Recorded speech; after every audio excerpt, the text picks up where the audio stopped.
రాష్ట్ర వ్యాప్తంగా మేఘావృతమైన వాతావరణం కొనసాగుతుంది. కొన్ని జిల్లాల్లో తేలికపాటి వర్షాలు నమోదవుతున్నాయి. రానున్న రోజుల్లో వెదర్ ఏ విధంగా ఉండబోతుంది? ఇంకోవైపు వర్ష సూచన ఏమైనా కొనసాగుతుందా? దీని గురించి మనతో మాట్లాడడానికి ఐఎండీ ఆఫీసర్ ధర్మరాజు గారు ఉన్నారు. వారితో మాట్లాడతాం. సార్, రాష్ట్ర వ్యాప్తంగా కూడా మేఘావృతమైన వాతావరణం కొనసాగుతుంది. ఇటు నగరంలో కూడా కాసేపు క్రితం వర్షం కూడా నమోదైనాయి. ఏ విధంగా ఉండబోతుంది వాతావరణం?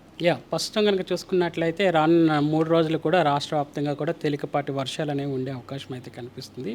ముఖ్యంగా ఉత్తర తెలంగాణ జిల్లాల్లో మాత్రం ఉమ్మడి ఆదిలాబాద్ జిల్లాల్లో తేలికపాటి వర్షం అనేది కనిపిస్తుంది. అలాగే చూసుకున్నట్లయితే ఇటు తూర్పు తెలంగాణ జిల్లాల్లో కూడా, అలాగే కొన్ని దక్షిణ తెలంగాణ జిల్లాల్లో కూడా మనకి తేలికపాటి వర్షం అనేది కురిసే అవకాశం అయితే కనిపిస్తుంది.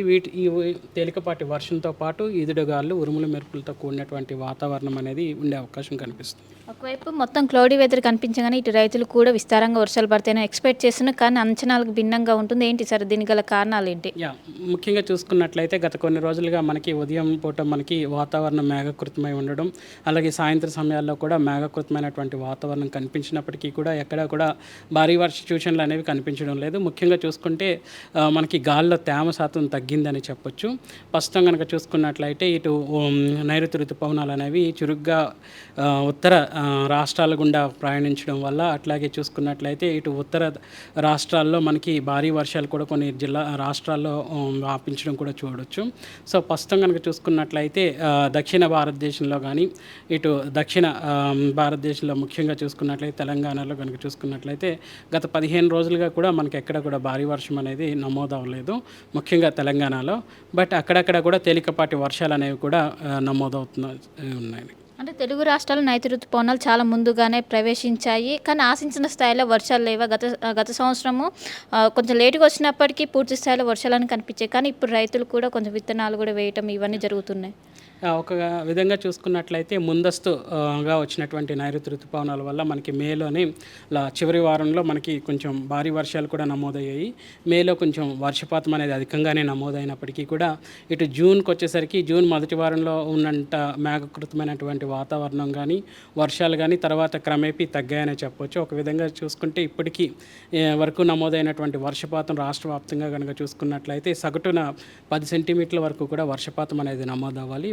నమోదైనటువంటి గణాంకాలు కనుక చూసుకున్నట్లయితే సుమారు 5 సెంటీమీటర్ల వరకు కూడా వర్షపాతం అనేది నమోదైంది. ఒక విధంగా చూసుకుంటే 44% డెఫిషిట్లో మనం ఈ యొక్క జూన్ నెలలో ఉన్నామని చెప్పొచ్చు. అంటే చివరి వారంలో రికవర్ అయ్యే అవకాశం ఉందా? విస్తారంగా ఎప్పటి నుండి వర్షాలు పడే అవకాశం ఉంది? ప్రస్తుతం కనుక చూసుకున్నట్లయితే ప్రస్తుతం తేలికపాటి వర్షాలు అనేవి ఉన్నప్పటికీ కూడా ఈ చివరి వారం నుంచి అలా జూలై మొదటి వారం కానీ, జూలైలో కానీ ఈ యొక్క డెఫిషిట్ ఏదైతే ఉందో ఆ డెఫిషిట్ అంతా లోతట్టు అంతా కూడా సమకూర్చే అవకాశం అయితే కనిపిస్తుంది.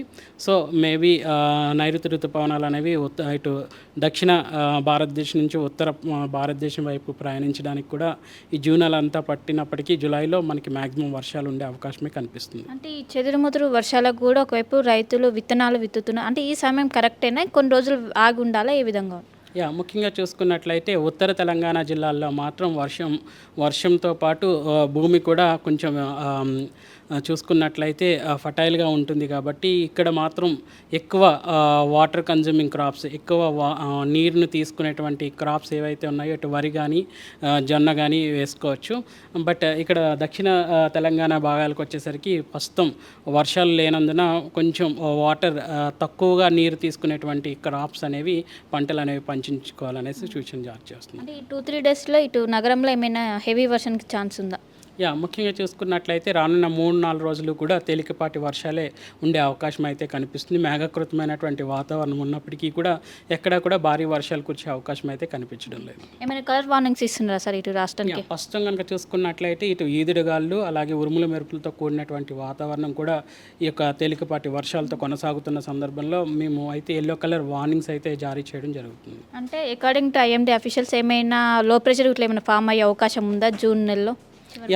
ముఖ్యంగా చూసుకున్నట్లయితే ప్రస్తుతం కనుక చూసుకున్నట్లయితే ఇటు వాయువ్య బంగాళాఖాతంలో చూసుకున్నట్లయితే ఒక ఉపరితల చక్రవాకం అనేది ఇటు కోస్తా తీరం గుండా సుమారు 5.8 కిలోమీటర్ల ఎత్తులోను 7.2 కిలోమీటర్ల ఎత్తులోను కొనసాగుతూ ఇది ఎత్తు పెరిగే కొలది కూడా దక్షిణం వైపుకు వంపు తిరిగే అవకాశం కనిపిస్తుంది.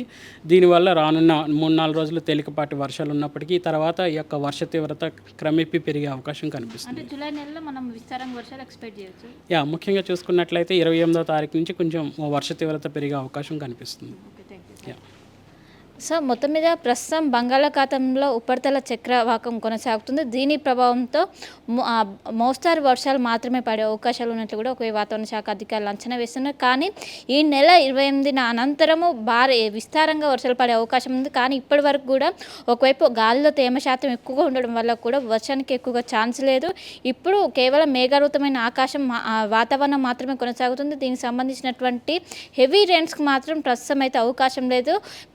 కాబట్టి ఇటు రైతులు కూడా కొంచెం జాగ్రత్తగా ఉండాలి. ఎందుకంటే ఇప్పుడు మొత్తం అందరూ కూడా విత్తనాలు వేసే సమయంలో కొంచెం జాగ్రత్తలు తీసుకోవాలంటూ కూడా ఎప్పటికప్పటికి ఇటు వెదర్ అప్డేట్స్ ఫాలో అవ్వాలంటూ కూడా ఒకవైపు వాతావరణ శాఖ అధికారులు అయితే చెప్తున్నారు. కెమెరా పర్సన్ జ్ఞానేశ్వర్తో కలిసి శిల్ప ఆర్టీవీ హైదరాబాద్. ఇండియా పాకిస్తాన్ తాజా అప్డేట్స్ కోసం డౌన్లోడ్ చేసుకోండి RTV లైవ్ యాప్.